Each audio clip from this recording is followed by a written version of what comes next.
नमस्कार विद्यार्थी मित्रांनो, आपण MPSC प्रिलिम्स 2026चा ॲनालिसिस सुरू केलं आहे. त्यातला प्रश्न क्रमांक 11 आज आपण बघूया. सूफी संप्रदायातील साधनेत कोणत्या 3 विशेष क्रियांचा समावेश होतो? सूफी मेडिएवल इंडिया सेक्शन जर आपण पहिलं बघितलं तर कुठला आहे? मध्ययुगीन भारताचा इतिहास. आणि या मेडिएवलमध्ये पुन्हा मग भक्ती आणि सूफी आपण जे स्टडी करतो नेहमी, भक्ती आणि सूफी या सगळ्या ट्रॅडिशन ज्या आहेत, तर त्यातल्या सूफी परंपरेवरचा हा प्रश्न की कोणत्या 3 विशेष क्रियांचा समावेश होतो? तर आन्सर 4 आहे. मुजादा, जिक्र आणि मराकब. मुजादा, जिक्र आणि मरकबा किंवा मराकब, जो काही त्याचा उच्चार असेल तो. मग आता आपला मुद्दा उत्तराकडचा नाहीच आहे. आपला मुद्दा आहे की बाबा हे मी कुठे वाचायला हवं होतं. तर मग स्टँडर्ड सोर्सेस, साधारणतः इन डिटेल सूफी आणि हे जे काही आहे आपल्याला कॉमन सेन्सने कळू शकतं की NCERTमध्ये हे पहिल्यांदा बघायला पाहिजे की NCERT, मी प्रिलिम्सला वाचून जाणार तर NCERT, दुसरं कुठलंही पुस्तकं, अगदी IAS व्हायचं असेल किंवा इकडे डेप्युटी कलेक्टर व्हायचं असेल, NCERT आणि बेसिक पुस्तकं याच्यावरच आपल्याला सगळं निभावून न्यायचं आहे. ऑप्शनल आता आपला राज्यसेवेतून गेलेला आहे, त्यामुळे आपल्याला काहीही स्पेशलाइज्ड वाचायचं नाही आहे. खूप सोपी झाली आहे राज्यसेवा. मग आता बघूया फर्स्ट सोर्स जो काही आहे तो म्हणजे इयत्ता 7वीची ही NCERT अवर पास जे आहे, पार्ट 2 जो काही आहे, text book in history for class 7. आणि याच्यामध्ये जे काही आहे, इथे बघा माझ्याकडे हार्ड कॉपीसुद्धा आहे आणि तुमच्याकरता मी फोटोग्राफ्स तिथे लावलेले आहेत की सगळं इस्लाम आणि सूफिझम, पेज नंबर 111, तिथे हा उल्लेख आहे बघा. जिक्र, chanting of a name or a sacred formula.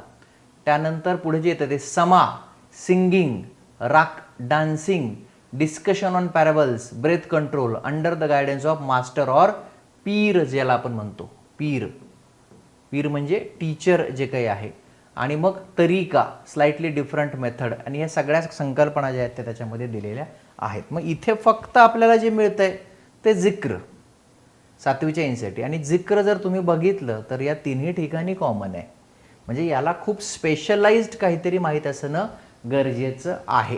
मग आणखी आपण समजा म्हटलं की ठीक आहे, 7वीच्या NCERTतनं मला जिक्र जे आहे ते क्लिअर झालं, किमान माझ्या वाचनात ते आलं. आणखी काय आहे आपल्याकडे मटेरियल 7वीचं NCERT झाल्यानंतर? थीम्स जे काही आहे, पुढचं जे तुमचं येतं 12वीची जी NCERT आहे ही थीम्स आहे माझ्याकडे. माझा शिक्षक म्हणून स्पर्धा परीक्षांच्या बाबतीत NCERT आणि स्टेट बोर्डावर खूप विश्वास आहे. आणि या थीम्समध्ये जर तुम्ही बघितलं पेज नंबर 157वर त्यांनी हे दिलेलं आहे. सेम आहे बघा, पुन्हा तेच येतं की इथे सुद्धा त्यांनी जिक्र, डिवाइन नेम्स हा शब्द दिलेला आहे, or evoking his presence through समा. म्हणजे जिक्र आणि समा ह्यांचा उल्लेख वारंवार आपल्याला दिसतो. इतर जे काही 2 टर्म्स आहेत त्या आपल्याला इथे सापडत नाही आहे. त्याच्यामुळे आपल्याला असं म्हणता येत नाही की या सगळ्याचं उत्तर NCERTत असेलच. आणखी कुठली NCERT आपण वाचतो जी मस्ट रीड आहे? मी पुन्हा एकदा सांगतो, आपला या सगळ्या सिरीजचा हेतू हा आहे की बेसिक मटेरियलमध्ये उत्तर सापडतंय का नाही. ठीक आहे, पुढे आपण जाऊया. तिसरं जे काही सोर्स आहे तो म्हणजे तुमचं ही मेडिएवल इंडियाची NCERT, ज्याच्यामध्ये आपला अकबर आणि हेमूचा प्रश्न आपल्याला डायरेक्ट वर्बॅटिम, ओळ 2-3 ओळी डायरेक्ट या पुस्तकातनं घेतलेल्या आढळलेल्या होत्या. एकाखाली एकच ज्या ओळी आहेत त्या आपण याआधी हे डिस्कस केलेलं. तर इथं सुद्धा जर तुम्ही बघितलं 125 नंबरच्या पेजवर पुन्हा त्याच सगळ्या समा आणि या टर्म्स आपल्याला दिसतात. पण राहिलेल्या ज्या 2 होत्या, आपण परत त्या प्रश्नाकडे येऊया, तर ह्या काही आपल्याला सापडत नाहीत. म्हणजे मराकब असेल किंवा मुजाहिदा असेल, तर ह्या कुठे दिसतात? तर जे पुस्तक ज्याला आपण म्हणतो की NCERT सोडून Indian art and culture, Nitin Singhania यांचं जे पुस्तक आहे ते पुस्तक बघा. तर ह्याच्यामध्ये मात्र या इतर ज्या 2 टर्म्स आहेत त्याच्यापैकी एक आपल्याला स्पष्टपणे सापडते. Prominent Sufi terms and practices म्हणून त्यांनी ते केलंय. इथे हे जिक्र आहे, हे जिक्र असं पाहिजे होतं, ते थोडंसं बहुधा स्पेलिंग एरर असावं. आणि इथे हे बघा मरकबा हा जो शब्द आहे, मराकब किंवा मरकबा जो काही तुम्ही उच्चार कराल तो तिथे आपल्याला सापडतो नितीन सिंघानिया यांच्या पुस्तकामध्ये. आणि त्यांनी जरा जास्त कंपायलेशन केलेलं आहे. त्याला झूम करतो मी थोडंसं. बघा, जिक्र आहे, मरकबा आहे आणि त्याचा अर्थसुद्धा दिलेला आहे की it is a form of Sufi meditation. मरकबा म्हणजे सूफी मेडिटेशन आहे. जिक्र म्हणजे साधारणतः रिपीटेड प्रेयर आहे, चॅन्टिंग ज्याला आपण म्हणतो ते. आणि मुजाहिदा हा खरा अर्थ म्हणजे सेल्फ कंट्रोल आणि कॉन्फ्लिक्टशी संबंधित असणारा शब्द आहे. सो हे 2 शब्द आपल्याला इथे मिळतात. फना सुद्धा सापडतो बघा. The essential characteristic of Sufism are as follows, spiritual merger of the devotee with Allah. पण ही जी टर्म आहे ही आता क्रियेशी संबंधित नाही आहे, ती एक फिलॉसॉफिकल टर्म आहे. म्हणजे तो एक आउटपुट आहे. फना होणे म्हणजे काय आहे की बाबा मी पूर्णपणे मर्जर होतो, स्पिरिच्युअली मर्जर होतो. ती प्रोसेस नाही आहे, म्हणून फनाचा उल्लेख जो आहे तो तिथे येत नाही. म्हणजे 2 टर्म्स आपल्याला आता या 2-3 पुस्तकांमधून क्लिअर होतात, जे आपण MPSC किंवा UPSC साठी वापरतो असं आपण म्हणू शकतो. लक्षात येतंय? 2 तर त्याच्यातल्या NCERT आहेत 3, आणि एक जे आहे हे रेफरन्स बुक आहे जे साधारणतः वाचणं अपेक्षित आहे. मग आता आपण आपल्या प्रश्नाकडे येऊया. मग आता हा प्रश्न डुएबल आहे का?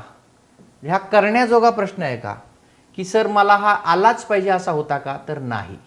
हा नसेल आला, या संबंधी माहिती नसेल तरीही हरकत नाही. आपली चर्चा हीच आहे. सोर्सेस फाइंड करणं. तिसरी टर्म आपल्याला आपल्या सोर्सेसमध्ये सापडत नाही, म्हणजे मुजाहदा ही सापडत नाही आहे. शोधायला गेली तर मी देऊ शकतो. अनेक ऑनलाईन पुस्तकं आहेत जी सुफी ट्रॅडिशनशी संबंधित आहेत, जी वेगवेगळ्या हिस्टोरियननी लिहिलेली आहेत, पण ती एका पातळीवर अगदी धार्मिक पुस्तकं असावीत अशी आहेत. लक्षात येत आहे? मग त्या पुस्तकापर्यंत या तिसऱ्या टर्मसाठी जायचं का? तर माझा शिक्षक म्हणून सल्ला असेल नाही, गरज नाही. पण ही 2-3 वाचावीत का? तर NCERT आपण 7वीचं वाचलेलं पाहिजे, 12वीचं NCERT कंपल्सरी वाचलेलं पाहिजे. याच्यात तर अकबर आणि हेमूचा उचलला आहे याच्यातनं प्रश्न. ओल्ड NCERTतनं एक प्रश्न जर आपण त्या दिवशी बघितला की डायरेक्ट 4 ओळी एका खालच्या एक उचलल्या, त्यामुळे ही मस्ट रीड आहे. एन्शियंट इंडिया, मेडिएवल इंडिया आणि मॉडर्न इंडिया या 3 11वी-12वीच्या ओल्ड NCERTच्या मस्ट रीड आहेत. इथे सुद्धा आपल्याला या 2 टर्म मिळतात, फक्त ही तिसरी मिळत नाही. मग आता ही तिसरी शोधण्याकरता आणखी जावं का? नाही.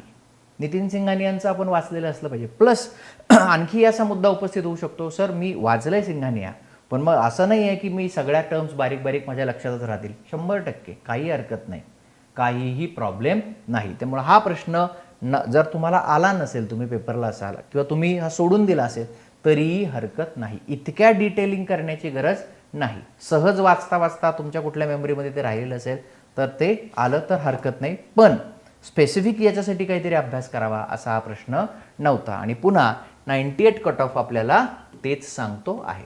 सो 2 टर्म्स आपल्याला डायरेक्ट आपल्या स्टँडर्ड सोर्सेसमध्ये सापडतात, एक सापडत नाही. पण त्याच्याकरता फार कुठलं तरी सुफी संप्रदायावरचं पुस्तक वाचावं असं मी सजेस्ट करणार नाही.